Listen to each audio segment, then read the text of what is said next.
It's just frustrating. All right, here we go. Oh. Two. Still hurt. 1, 2. Smelting hurts my eyes. Still hurt. Smelting hurts my eyes. Howdy, howdy. Still hurt.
Hello, my little bar rats. Good evening. It is an eventful Thursday, the 27th of February, 2025, and this is the Rickcast. I am Rick. I am the host of this show. I am the founder of the only Catholic two-way pro organization in these United States. I'm also an author of The Armed Catholic, The Catholic Case for Guns and Self-Defense, which you can get on Amazon.com right now. With all that grifting out of the way, I am very happy that you are with me tonight because boy, oh boy, news doesn't break as hard as it does, but when it breaks really hard. And we have a lot to talk about.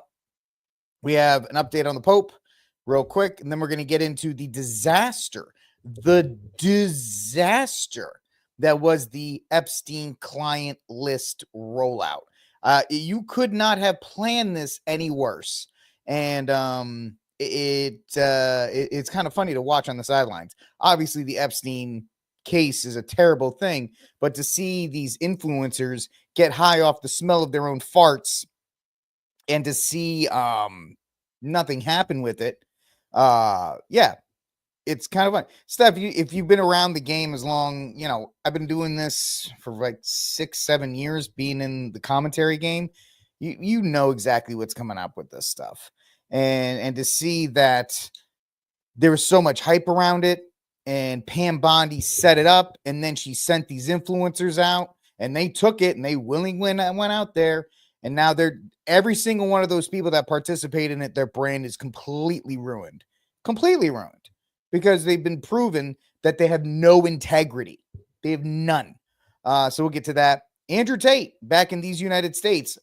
On any other day, the Andrew Tate story would probably be the lead story to go with, but it's kind of been pushed to the background because of the epic fail that was the Epstein list. And then Gene Hackman, his death, that was going to be the first story I was going to go with when it broke early this morning. But as the day went on, we got more and more and more stuff that was just falling into place. And so it was like, all right, well, I guess that's going to be the third thing we'll talk about today. As this story has continued to unfold, the mystery continues to unravel, and it's getting more and more sad. At first, it was like, oh, well, he was a 95-year-old man who, died. And if you listen to my, if you know my feeling on that, if you're over the age of 80, it's sad, but it's not tragic. But then with his wife and the dog and all these other kinds of things, we'll get into it because it is indeed a messy situation. And then finally, just to round out the night, a little bit of cringe for you with the Shrek 5 trailer, because it is absolutely cringe-inducing, and the mining of intellectual property, because they have no ideas. I will get to my I have a top 5 Gene Hackman movies that I've seen. I have not seen every Gene Hackman film, but of the ones I've seen, I've got a top 5, and I'll talk about that when I get to the Hackman story, which will be the third story of the day. If you like what we're doing here, folks, do me a favor. I'm here every weeknight, 7 p.m. Eastern, 6 p.m. Central. Like, subscribe, share, hit that notification bell. Follow me on the X machine to, get notified that this show is up and available. Retweet it, take the link, post it to as many different places as possible to let people know that we are actually going on. Because I know everybody and their mother and their mother's cousin is running to every streaming platform they can right now because Nick Sodor actually posted the files. The actual files are up on the DOJ's website. So everybody and their mother is grifting off of this thing right now, trying to get in on the action, which is why you notice who the only people who were really pushing for the Epstein client list to be released were influencers, because it's content. That's all the Epstein list was. Now, some people, it's the biggest crime. Blah, blah, blah, blah, blah. Sure, okay. But the average American doesn't really care about the Epstein client list. They really don't. It was influencers and people who were trying to make money off of it that were really pushing for the Epstein client list to be released. So let's get into a quick update on Pope Watch. I think it's day 14, either day 14 or 15. I just have a quick video. This is from an international news source, so, take from it what you will. After the Vatican said that Pope Francis was in a critical condition, essentially saying that his life could go either way. We're being told by Vatican sources that there has been a slight improvement to the extent that they are now moving his designation from critical condition to a complex condition. So that denotes some small sense of improvement. They say that they are trying to get him off oxygen. They're trying to reduce the amount of oxygen that he's needing. Remember, he's been treated in hospital for pneumonia in both lungs and also severe bronchitis. They say that they alternated what they call high flow oxygen therapy with a ventimask. They say that this morning the Pope was having respiratory therapy, and that continued with rest throughout the course of the afternoon. So yes, some sense of positivity coming from the Vatican. Asked how long he would stay in hospital, Vatican sources said that this is still to be evaluated by his medical team. So we already know that tonight marks 14 nights in hospital for Pope Francis, but some sense of a positive update this evening from Vatican sources. Yeah, like Crotch the Elder says, they've been saying this, they've been dancing around this same tune since he got in there, and being on a ventilator is not good, right? Alternating between a ventilator and other things is not a good look. Unconfirmed reports out of Rome, not from a U.S. reporter, but a reporter out of Rome, says that Pope Francis's only sister, his youngest sister, has been flown in. There was leaked memos from Cardinal Dolan's office about what to do when Pope Francis dies, as far as the masses, the celebratory, how to set up things. So it's near, but it's not. And I understand, and I'm believing on this because we got a lot more stuff to talk about. The Vatican is trying to dance around this because they understand that as soon as Pope Francis is announced that he is deceased, whenever that is, tomorrow or 3 years from now, it's going to be a complete and total circus. So they're trying to avoid the circus for as long as possible, and I get that. So we're kind of have to just wait and see until it's officially announced. This is Rick Cast. I am the aforementioned Rick. Like, subscribe, share, hit that notification bell. Do me a favor, leave a comment wherever you are: Facebook, Twitter, Twitch, Rumble, and YouTube. Let me know what you are thinking in the comment sections down below. You guys make this show interesting because your involvement helps me keep this show nice and fresh instead of me just dancing around. Yeah, Mark, I mean, the guy, our Holy Father's 88 years old, and pneumonia is a serious thing for people 10 years younger than him, and he only has 1.5 lungs. And it's you know what? Death and taxes, man. All of it. Death comes for us all. So the fact that people are worrying about that, death comes for us all. We're going to talk about a guy who died at 95 in a little bit. So it is what it is. Big story of the day. The story that has dominated everything else, pushed it to the back page, and completely smothered everything was Pam. I'm going to call this the disastrous Pam Bondi Epstein rollout, because this is all on Pam Bondi, all on her. And I know she's got the influencers running cover for her, trying to say this stuff about the FBI, and we'll get to that in a moment. But it all started, Friday, when she tweeted out, "I have the Epstein files on my desk, and I'm gonna release them." And then she went on Jesse Walter's show last night and dropped this little nugget for everybody to hear. Said last week that you have the Epstein files on your desk. When can we see them, and what's taking so long to release them? I do. Jesse, there are well over, this will make you sick, 200 victims. 200. So we have over 250 actually. So we have to make sure that their identity is protected and their personal information. But other than that, I think tomorrow, the personal information of victims. Other than that, I think tomorrow, Jesse, breaking news right now, you're going to see some Epstein information. I think if you look hard, folks, if we could zoom in on this image right here, I think you can see the exact moment where her foot is directly in her own mouth, because she just said, "I'm releasing the files tomorrow, Jesse. Breaking news. He. Being released. by my office.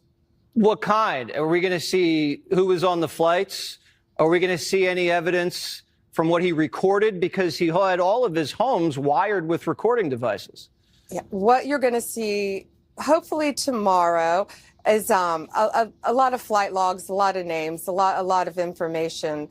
But it's pretty sick what that man did. Okay, well, we'll along look with for his that. co-defendant. Absolutely, and he had help. That's for He sure. sure did. Yep. And she stuck her foot right in her mouth. And I'll cut to the quick. Nick Soto has looked through all of it. Somebody asked him, did you learn anything new? He said, no, I learned nothing. Nothing is in these binders. These infamous binders. What am I talking about? I'm talking about the most famous picture that will be a result of today's boondoggle. And let's you know exactly what I'm talking about. Let's see. Where is it?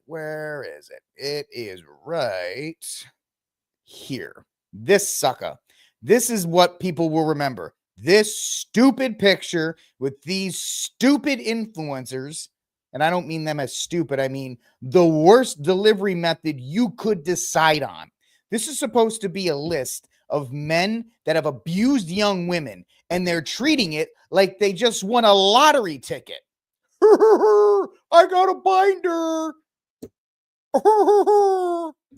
Look at me taking. There's photos. Jack Poseb's taking one. All of these people, like, read the friggin' room, homie. Read the room. This is not something you are, this is not your 5th grade writing assignment that you guys passed in 5 minutes left before the deadline. And of course, the fact that Chernovic has one is the biggest, because the guy's he's not a conservative. There's no way in any shape or form. The fact that the guy's even a conservative shows how much of a loser we are. Libs of TikTok. Okay. Why does she have the list? DC Drano. Why does he have the list? Liz Wheeler at least had some journalistic credibility by being on a news station at one point. But even she should have exercised better judgment. I know Jack Poseb's over here. Scott Presler's over here, all taking pictures, smiling. And everybody literally is going, can you just tell us what's in the binder? Oh, because there's nothing in the binder that's new. Not a thing. It's all empty. There's nothing new for anybody. But hey, they made sure that they took advantage of this opportunity. What we will see soon will be the UK Prime Minister, of course, Keir Starmer, arriving there. I'm not sure what they are holding up, so they're going to zoom in on that, and let's see what it says. They just gave a bunch of random people who have a lot of followers on Twitter binders and just shoved them out of the White House. Go do things. Go take pictures. Okay, so there's DC Drano right there on the screen, Breakfast Club. Holding up various. I mean, if you great, you can walk a little closer. I don't know how to say his name, but there's him. Did you guys catch what that said, producers? I, from this distance, couldn't see the exact words, but if you did, please let me know. Absolutely disastrous. Absolutely disastrous in the fact that these people just don't have a stinking clue. From the National Pulse, inside Pam Bondi's influencer cluster bang over the Epstein files at the White House. Having spoken with several sources inside, this is by Raheem Kassim. Having spoken with 7 inside sources in the White House meetings today, I can report what I believe to an accurate version of events regarding the release of so-called Epstein files phase 1, like it's a Marvel cinematic universe. Oh, did we get Thanos in this one? Which turned out to be a re-release of information that has been mostly been known for several years. One of the more intriguing details of today is that President Donald Trump himself was in the room when these binders containing the flight and phone call logs were out there. One of the pages even contained President Trump's name having been listed in Epstein's phone book, because that's essentially what this is. Again, the information is not new, but it is embarrassing for the White House, the vast majority of which is unlikely to have any eyes on the document handed to the social media influencers who believed they were attending a simple series of policy briefings. Instead, Attorney General Pam Law and Bunny Bondi and her team are being blamed for a very clearly, at least in 6 conversations that Raheem has had this afternoon. Again, they gave no heads up to either the influencers attending the White House staff about their intentions to distribute the binders. of information that contained little new information, frustrating both the administration and the general public. And the fact is, like, all of Posebic, Libs of TikTok, DC Drano, all of you guys have lost your credibility because you literally could have said, I'm not doing this.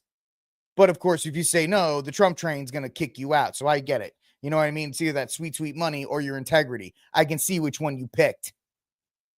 Congresswoman Anna Paulina Luna was mad that she wasn't invited, took to social media this afternoon to express her frustration at the situation, given that she has been at the forefront of getting this information released to the public. Raheem understands that the number of high-profile figures met with the social media influencers this morning in another White House initiative to integrate alternative media and voices, blah, blah, blah. I don't care about any of that. As the group moved from the Oval Office, several of the influencers present held up their binders for the assembled press, mostly who were there to cover the British Prime Minister. The incident speaks to more cock-up or blunder by the AG and her team than anything else. National Pulse has also verified that little to no new information is contained in these binders, suggesting again that this is more of a failed public relations stunt. And then Pam Law and Bunny Bondi threw this thing out because she saw everything was falling apart. I sent this message to the FBI, and the FBI in New York. I can't really read it because it's all blurry and I'm blind as a bat. Before you came into dear Director Patel, before you came into office, I requested full and complete files related to Jeffrey Epstein. In response to this request, I received approximately 200 pages of documents, which contained primarily of flight logs, Epstein's list of contacts, and a list of victims' names and phone numbers. I repeatedly questioned whether this was the full series of documents responsive to my request, and I was repeatedly assured by the FBI that we had received the full set of documents. Late yesterday, I learned from a source in the FBI field office in New York was protection of thousands of pages of documents related to the investigation and the indictment of Epstein. Despite my repeated requests, the FBI never disclosed the existence of these files. When you and I spoke yesterday, you were just as surprised as I was to learn of this information. Guys, they knew of this yesterday. And they still did it. Public Relations 101. If you don't have it, you march out there and you show them this letter and you're saying, I'm getting on a plane right now. Kash Patel and I are getting on a plane and we are flying to the New York field office and we are going to go in there and personally get every piece of the documents ourselves. I'm not going to play email chain with these people. I'm going to take the FBI director at the direction of the president of these United States, and we are going to get this information for you. Nope, she wants to play email buddies. By 8 a.m. tomorrow morning, February 28th, so that's right, Lou, check your notes, tomorrow, the FBI will deliver full and complete Epstein files to my office, including all records, documents, audios, blah, blah, blah. Go get them. Get off your fat keister, get on a plane and fly and go get them. Oh, they're going to deliver them like they told you they were going to deliver it before? So what is the difference? Utter embarrassment. Utter embarrassment. So, of course, these influencers are now running cover for the Attorney General, like one Savannah Hernandez. Hey guys, this is Savannah Hernandez in front of the White House with, yes, one of those Epstein file binders. Now, I want to clear something up immediately and state that nobody from the Trump admin gave us these binders and said, you guys are going to be the ones responsible for disseminating this information. Then why did they give them to you? Why did they give them to you, Savannah? Actually told us that there's going to be a press conference at any moment now, most likely this afternoon. Guess what, Savannah? There wasn't. In which all of the information in this binder is made available to the American public. Now, Pam this morning stated to us that some of the information in here is already public, and she doesn't really feel that any of this information is a smoking gun. The big story here is Pam writing a letter to Kash Patel asking him to investigate why the FBI has stopped the release of other portions of the Epstein files. Why did she not get on a private plane and go get them?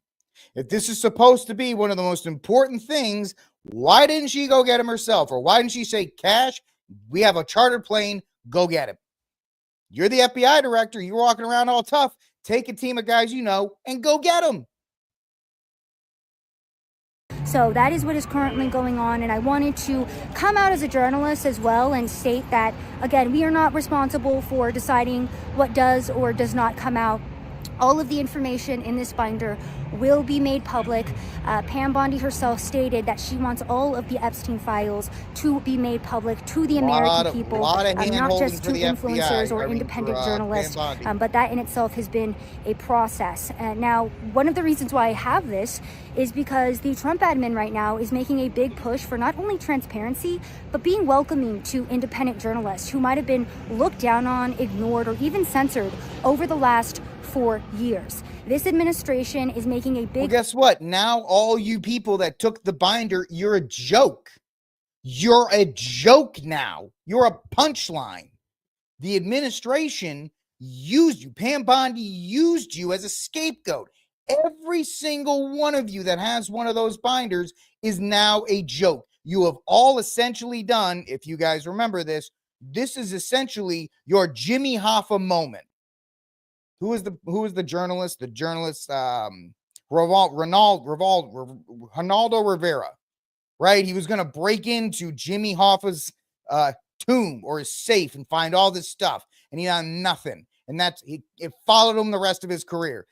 I hope you like that binder, because that binder is going to follow you, Pacific, DC Drano, Chapman, all of them. All of them. So so all of you independent journalists that feel like you're so empowered, they literally took you and threw you in front of the bus, because nobody's talking about Pam Bondi except me and a couple other people. You guys are getting dragged, rightfully so, by every single person. Y'all wanted that sweet, sweet White House access media. Now you got it.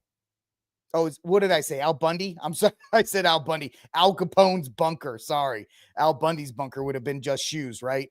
They were going to go to Geraldo was going to go to Al Capone's bunker, and they were going to find all this stuff, and there was nothing in it.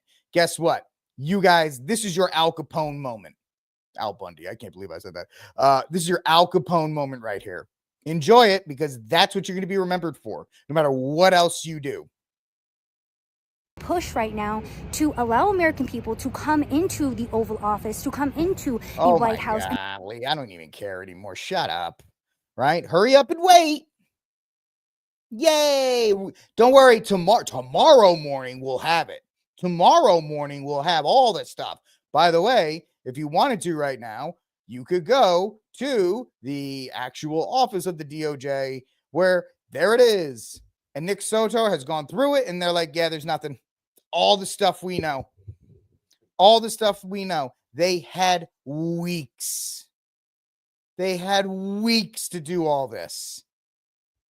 And yet they still could not help but trip over their own face. They deserve every single bit of ridicule they get there. And here we go. The general, I don't know who the general is. Maybe he's going to sell me car insurance. Social media influencers who received the binder were caught posting identical messages, making it feel like it. DC Drano, blah, blah, blah. I'm an idiot. Chad Prather, blah, blah, blah. I'm an idiot. It's all pretty much the exact same thing. Cover for Pam Bondi and make sure nothing else happens.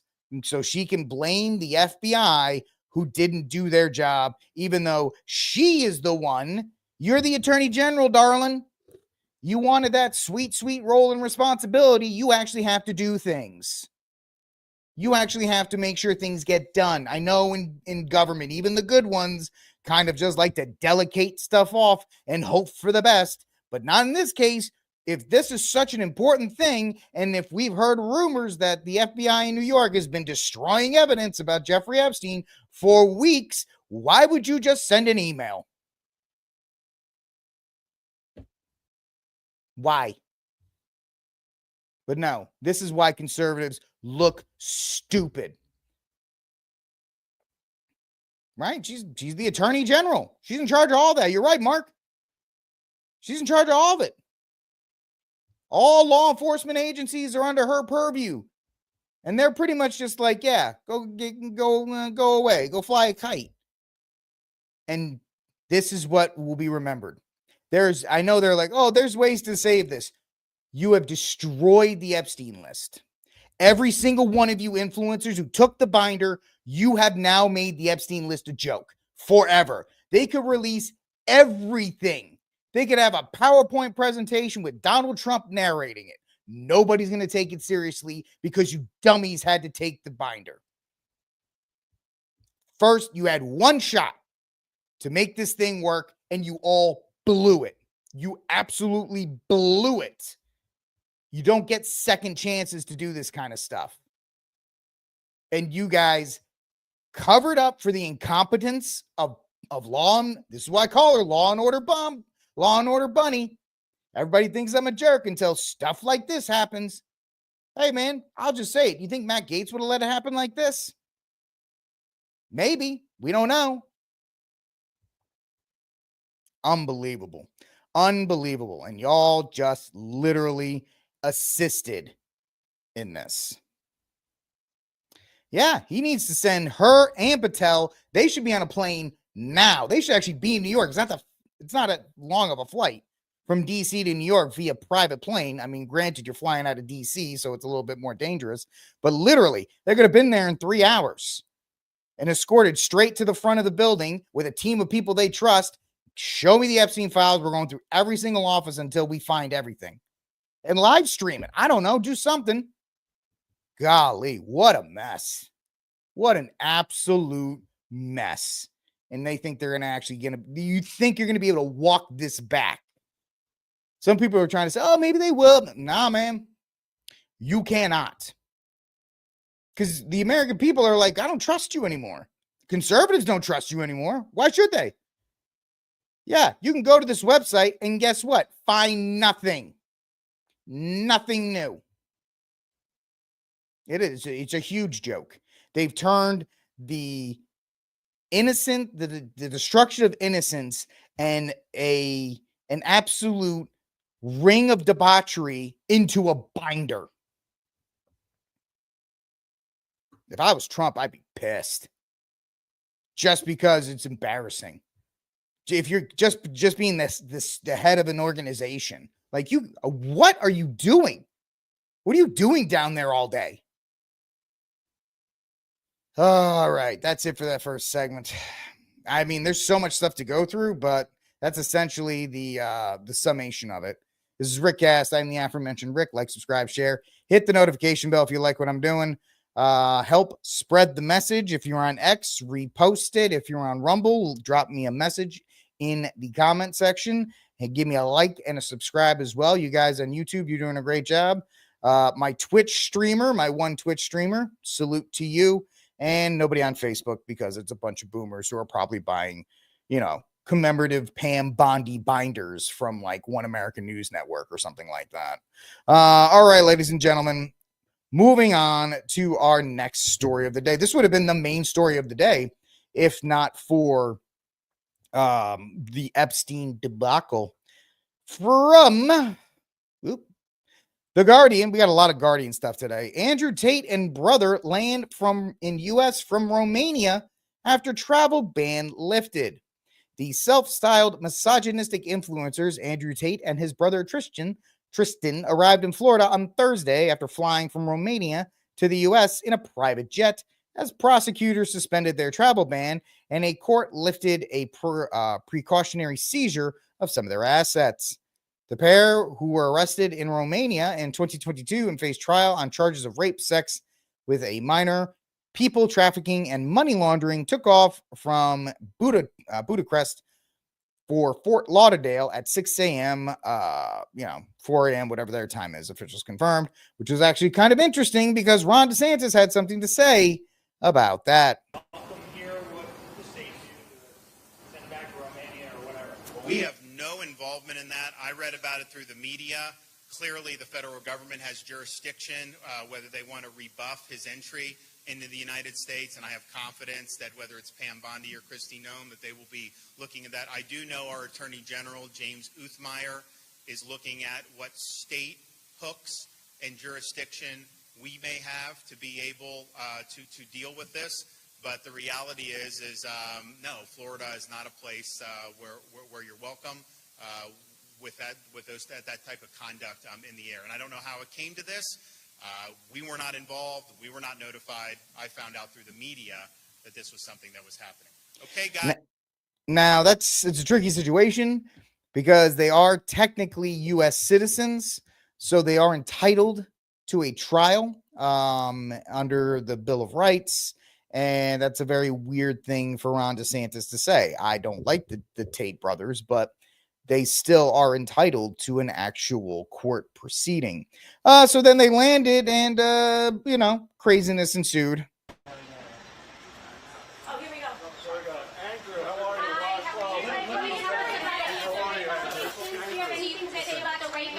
Listen.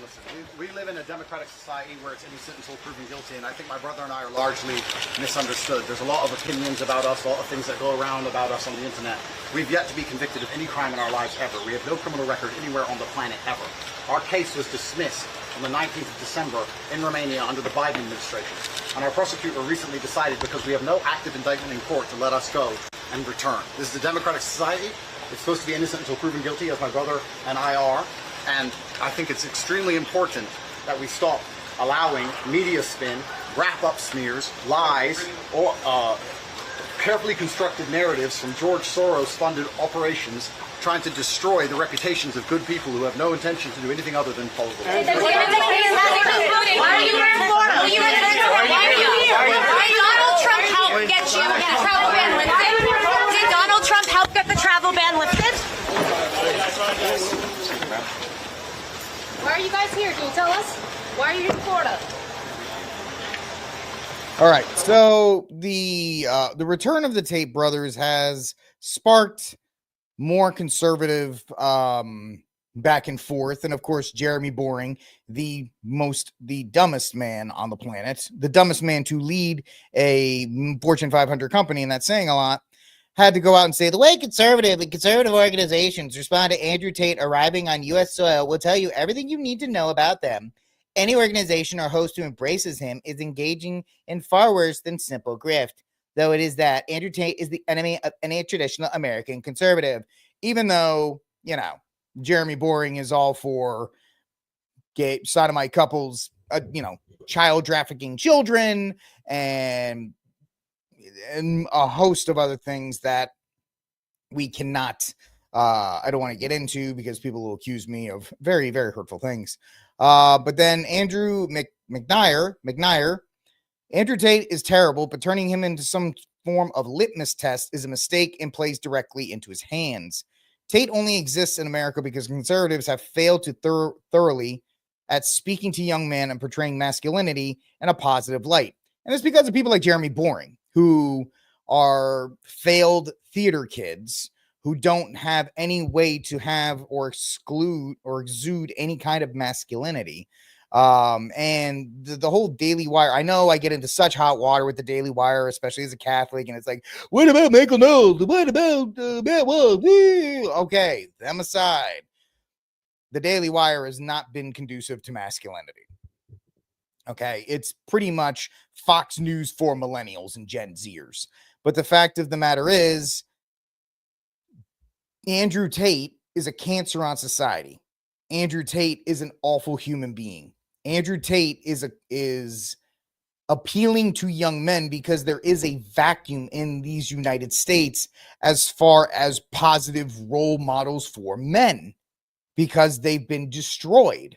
The left, the mainstream media has destroyed any real positive traits of masculinity, and all of them online either are like steak and cigar bros because that's the only masculinity that's like allowed, right? You can only be a masculine man if you tell us, how much, how you cook your steak or what kind of cigars you like. And neither one of those are bad things, but the idea of being a masculine father or being a good husband or any of these other things have been completely destroyed and completely tossed to the side. And it's absolutely terrible that we're in this place. Now, of course, the reason they were allowed back in is the travel ban was lifted. Whoever made that decision made that call. And it's actually pretty interesting to see the litmus test. Now, as far as Okay, got it. Crotchy Elder, I had to read your comment. But the fact of the matter is that the Tate brothers are U.S. citizens. The Tate brothers are also monstrous, disgusting, evil people. Now, if you've watched this show before, you know where I stand on Andrew Tate. I think he's pathetic. I don't care what he does. I think he's an absolutely pathetic excuse for a man. And what he has done to masculinity has been absolutely destructive. But nature abhors a vacuum. And the fact that nobody else was there to be a positive role model for young men, especially in the absence of broken homes, show that somebody was going to fill it. And unfortunately, Andrew Tate has filled it, and that's why we are at this situation that we are at right now. Right, this is Rick Cast. I'm the aforementioned Rick. Like, subscribe, share, hit the notification bell if you like what we're doing, and we will continue on with the show. Next up, the death of Gene Hackman and how strange this has been. This is a Fox News alert. I'm Marianne Rafferty, live in Los Angeles. Legendary actor, two-time Oscar winner and author Gene Hackman and his wife have died. They were found on Wednesday in their home in Santa Fe, New Mexico. The Santa Fe sheriff saying there's no immediate indication of foul play, but did not provide a cause of death or when the couple may have died. 95-year-old Hackman has lived in Santa Fe since the 1980s and married his wife, classical pianist Betsy Arakawa, in 1991. Hackman won numerous accolades, including 2 Academy Awards over the course of his long career. Among his many famous roles were Detective Jimmy Popeye Doyle in 1971's The French Connection, for which he won Oscar for Best Actor, and Sheriff Little Bill Daggett in the 1992 Clint Eastwood film Unforgiven, for which he won the Best Supporting Actor award. Hackman also played Clyde's brother Buck Barrow in 1967's Bonnie and Clyde, an FBI agent investigating the murder of civil rights activists in Mississippi Burning in 1988, and who could forget Lex Luthor in several Superman movies in the 1970s and 80s. Again, if you're just joining us, legendary actor and Oscar winner Gene Hackman has died. He was found dead along with his wife and their dog inside his Santa Fe, New Mexico home.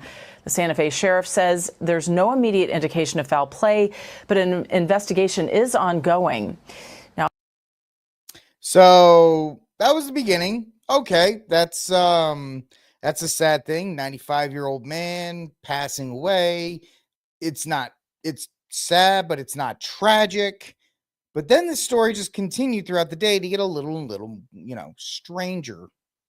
Press now looking at the sheriff's search warrant and saying that according to the sheriff, Hackman was found dead on Wednesday. As I mentioned, Hackman was in a mudroom. His wife, Betsy, was found dead in the bathroom next to a space heater. The AP also reporting there was an open prescription bottle and pills scattered, as they put it, on the countertop near Betsy Arakawa. So we're getting developing information. Yeah, so from the Daily Mail, Gene Hackman and Betsy Arakawa were found mummified with pills strewn about the bathroom. In their $3.3 million mansion, the search warrant was obtained by the dailymail.com, revealed that Arakawa, 64, was found decomposed with bloating on her face and mummification in her hands and feet. Sheriffs say Hackman was found to have the same signs of decomposition as his wife. Now, mummification occurs when a person's skin and tissue are preserved after their death. While it's mostly associated with the Egyptians, wrapping the corpses of pharaohs in bandages can also be achieved if the body is left in a place with cool, dry air where bacteria struggle to grow. Santa Fe, New Mexico enjoys such a climate during the winter. 2 maintenance workers were called Roland Lowe Begay and Jesse Kelzer discovered the bodies of the 2 at their luxurious Santa Fe mansion Wednesday at 1:46 p.m. Mountain Time. The identities of the couple were not released for nearly 12 hours, with details of how the couple were found now offering a possible explanation for the delay. And this is just one of those so strange how at first they were like, it was most likely carbon monoxide poisoning. It could have happened to anybody. The family thought it was that, and everybody was like, this is really sad thing, but make sure you check your carbon monoxide detectors and so forth. And then it just kind of got a little bit more and more interesting because some people just didn't want to let it go. The two told investigators they hadn't seen them for 2 weeks. Both appeared to have been dead for some time. A detective noted in the search warrant that the, quote, death of the two deceased individuals to be suspicious enough in nature to require a thorough search and investigation. Arakawa was discovered lying on the bathroom floor of the couple's home on her right side with open prescription bottle of pills scattered across a nearby countertop. No indication has been given as to what the pills were or whether they had been prescribed to Hackman or to his wife. A space heater was found next to her head, which the investigators believe may have fallen when she eventually fell down. Hackman was found dead in a mudroom off the couple's kitchen, the warrant said. Police first spotted his legs on the ground in what appeared to be a mudroom. The Oscar-winning Superman star was fully clothed in a gray sweatpants, in a blue color long sleeve t-shirt and brown slippers. His sunglasses and walking cane were found next to his body, which suggested that he may have died in a sudden fall.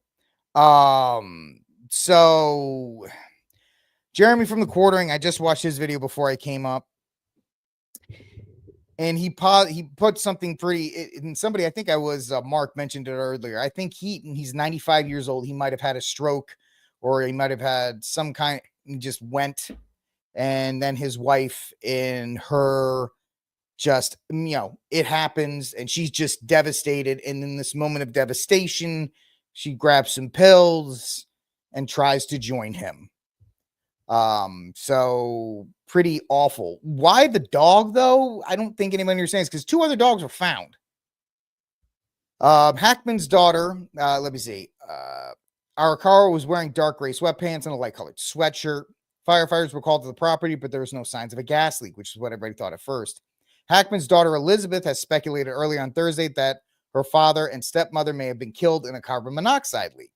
One of the couple's 3 dogs, a German Shepherd, was found dead about 10 to 15 feet away from Betsy, the wife, in a closet just off the bedroom. The dog is the thing that throws everybody off.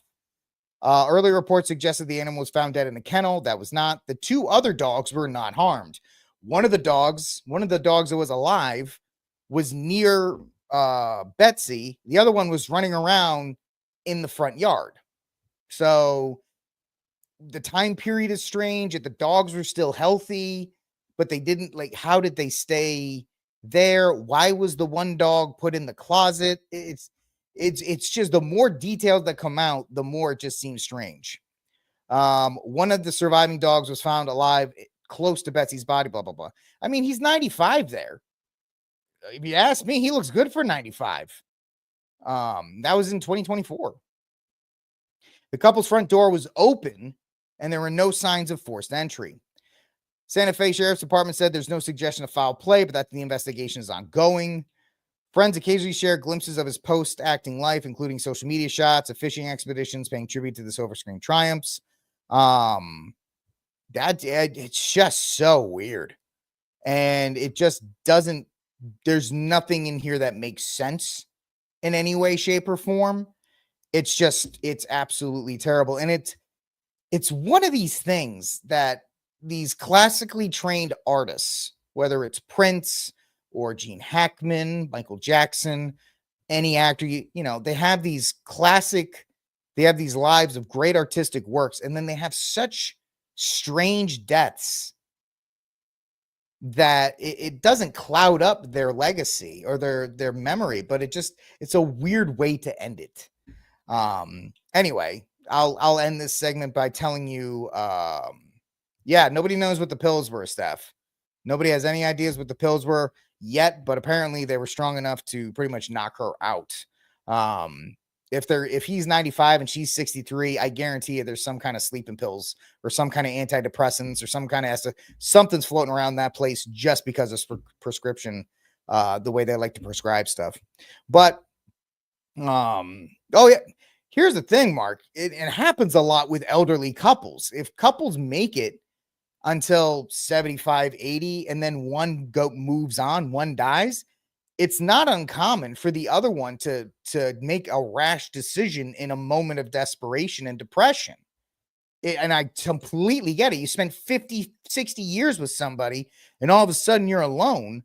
And yeah, I don't agree with it, especially as a Catholic. If Betsy did that, it's actually a really bad thing in the Catholic faith.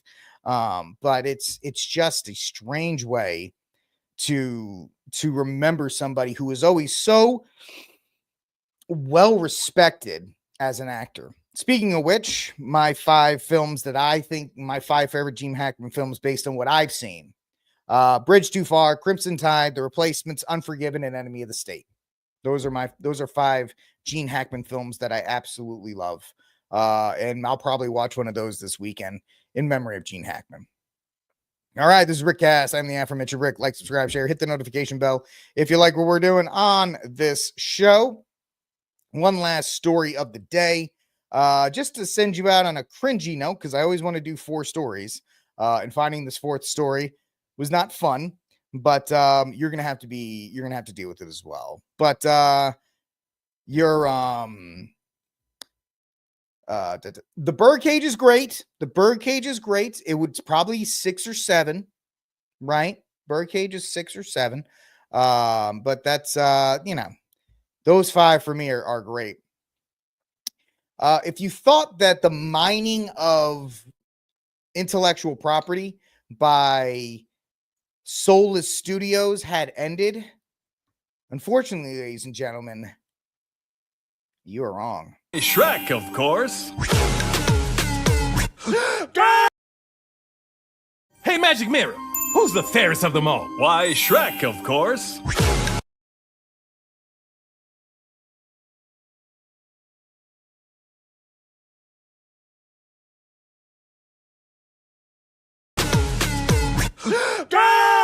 Ew, Dad. If you didn't know that voice, that's Zendaya, because Zendaya is in everything because we must be punished. Ooh, Mama like. Who's making this stuff? Not me! Whoa! Shrek 5, starring Mike Myers, Eddie Murphy, Cameron Diaz, and... Yeah. I don't know. I mean, that honestly looks like AI wrote and created that trailer, because the first one was so good. I remember I worked at the movie theater when the first one came out. It was so good. And then the rest of them were so bad. And they just keep making money. So I guess, that's what we earn. All right, folks, that's it for this episode of Rickcast. If you like watching my mug, in about 10 minutes, I'm going to be doing News with the Pew with the one and only Steve Cunningham. So I'm going to go grab a drink of water, stretch my legs, and if you want, I will see you over at News from the Pew. But before you leave, do me a favor, like, subscribe, share, hit the notification bell for this show to continue it to grow. If you're on the X machine, repost it, like it, and spread the link so more people can watch it as well. I will talk to you all, ladies and gentlemen, tomorrow on Friday, the 28th, and final day of February, because this month can't get crazy enough. God bless. Until that day comes, free Dexter Taylor.